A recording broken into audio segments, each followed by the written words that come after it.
अस्सलामुअलैकुम। बोल news headquarter में खुशामदीद। मैं हूँ मुदस्सर इकबाल। मैं हूँ महविश तबस्सुम और मैं हूँ शाइस्ता शहजाद। ये सब आपको बताएंगे, लेकिन बुलेटिन के आगाज में आपको खबर दें। खानपुर डैम के करीब गैर कानूनी क्रशिंग प्लांट में पहाड़ी तौदा आ गिरा। हादसे में 3 मजदूर जाँ बहक और 2 शदीद जख्मियों को अस्पताल मुंतकिल कर दिया गया। इलाका मकीनों का कहना है कि मलबे में 10 से 12 मजदूर दबे हैं। रेस्क्यू टीम को भी वापस भेज दिया गया। प्लांट इंतजामिया हकायक छुपाने की कोशिश कर रही है।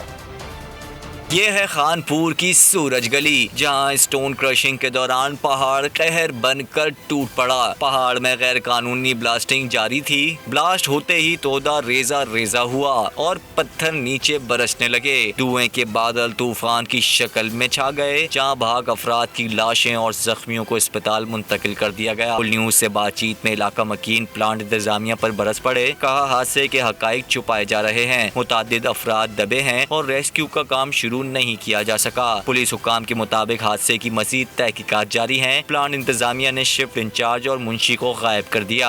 हरिपुर में हौलनाक हादसे के नतीजे में जख्मी होने वाला तीसरा मजदूर भी जान की बाजी हार गया है। इसी पर बात करेंगे बोल न्यूज के नुमाइंदा आसिफ इकबाल से। जी आसिफ, बताइएगा जख्मियों के हवाले से। जी बिल्कुल, खानपुर में सूरज गली के मुकाम पर गैर कानूनी ब्लास्टिंग की वजह से आज सुबह सवेरे खताबुल क्रश प्लांट की ब्लास्टिंग की वजह से पहाड़ का बहुत बड़ा हिस्सा बचूर पर आ गया। इसी वजह से मौके पर जो है काम करने वाले मजदूर जो है जराये के मुताबिक नीचे दब गए। जबकि प्लांट के में मौजूद जो इंतजामिया उनके मुताबिक और वो ताहाल जो है पुलिस को हकायक से जो है दूर उन्होंने रखा।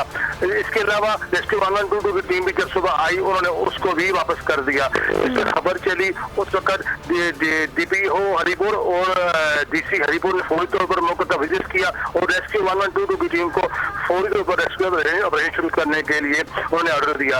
इस हादसे में अभी तक ताहाल जराये के मुताबिक 3 मजदूर जो है वो जाँ बहक हो चुके हैं। 2 अभी जो है शदीद जख्मी अस्पताल में जेर इलाज है। इसके अलावा रेस्क्यू ऑपरेशन जो है अभी थोड़ी देर पहले शुरू हुआ है, जो अभी तक जारी है और इसमें मलबे को हटाया जा रहा है और नए मजीद जो है इंकशाफात आने की तवक्को की जा रही है।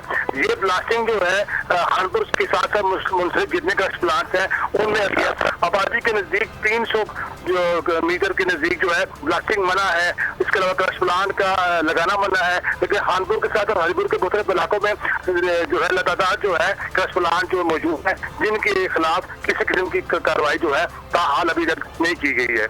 जी आपका बहुत शुक्रिया तफसीलात के लिए।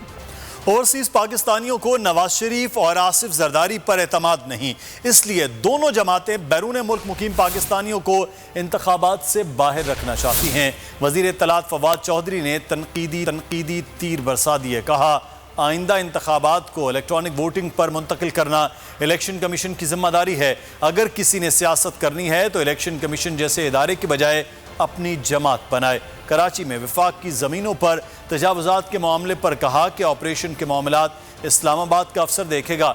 1 माह का वक्त दिया जाएगा। अदालती हुक्म के बावजूद भी ज़मीन खाली न की गई तो मकीनों को किराया देना होगा।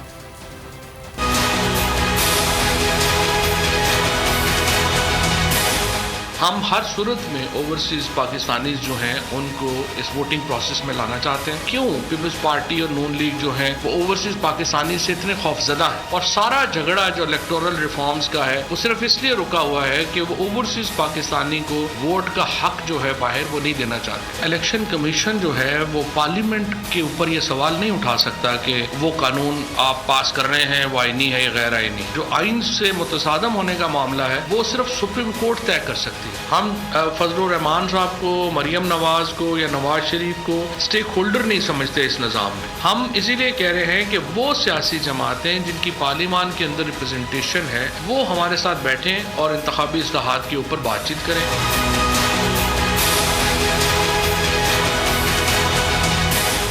वफाक की हमारी प्रॉपर्टीज़ हैं उनके ऊपर कब्जा हुए हैं। बहुत सारी वफाकी हुकूमत की प्रॉपर्टीज़ के ऊपर बहुत जगहों के ऊपर कब्जे हैं। फॉर एग्जांपल हमारी जो नेशनल प्रेस ट्रस्ट है उसकी बेशुमार प्रॉपर्टीज़ हैं, लेकिन कराची में हमारी बहुत महंगी प्रॉपर्टीज़ के ऊपर कब्जा हुआ है। अब जो कानून हम ला रहे हैं उसमें ये किया गया है कि एक डेजिग्नेट किया जाएगा सरकारी अफसर, उसको हम कहेंगे कि ये हमारी इंक्रोचमेंट है। वो 30 दिन के अंदर वो पहले उनको नोटिस देगा। अगर वो नोटिस के खिलाफ अपील में जाएंगे तो ये 30 दिन में अपील का फैसला होना है। उसके बाद अगर वो खाली नहीं करते हैं और उसके बाद वो या अदालत में जाएंगे तो जो उस जमीन का रेंट है वो उनके ऊपर एक्रू होता रहे।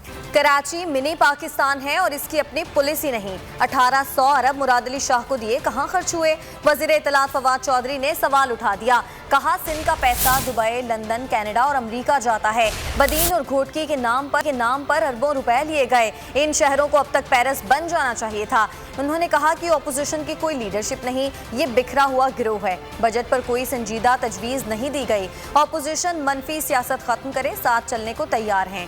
2008 के बाद हमारे कर्जे एकदम बढ़ने लग गए। 2018 तक कर्जा 26,000 अरब रुपए हो गया था। 2,000 अरब रुपए कर्जों की सूद में देना पड़ता है। हमारा खर्चा ज्यादा और आमदनी कम है।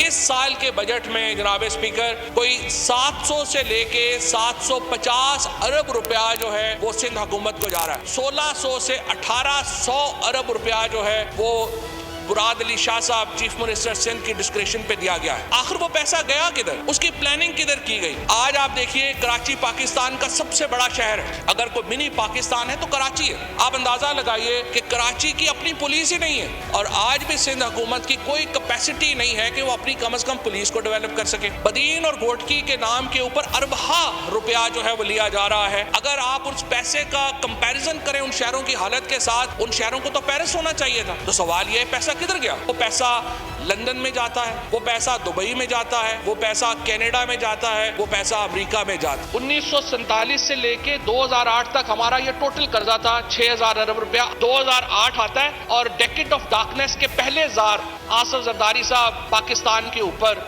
आते हैं और अचानक हमारा कर्जा जो 6,000 अरब रुपए था वो बढ़ना शुरू हो जाता है। नवाज शरीफ और उनकी फैमिली जब 2018 में पाकिस्तान की जान छोड़ती है तो इन 10 सालों में पाकिस्तान का कर्जा बढ़कर हो जाता है 26,000 अरब रुपए। जो 5700 अरब रुपए हमारे पास आएंगे उसका जो 57% है वो सूबों को चले जाएंगे। डिफेंस में मैं ये बात बता दूं कि ये कोई दूसरा तीसरा मुसलसल साल है कि हम डिफेंस बजट को हमने उस तरह से नहीं बढ़ा सके जिस तरह से हमारे हमसाया ममालिक ने अपने बजट जो हैं वो बढ़ाए।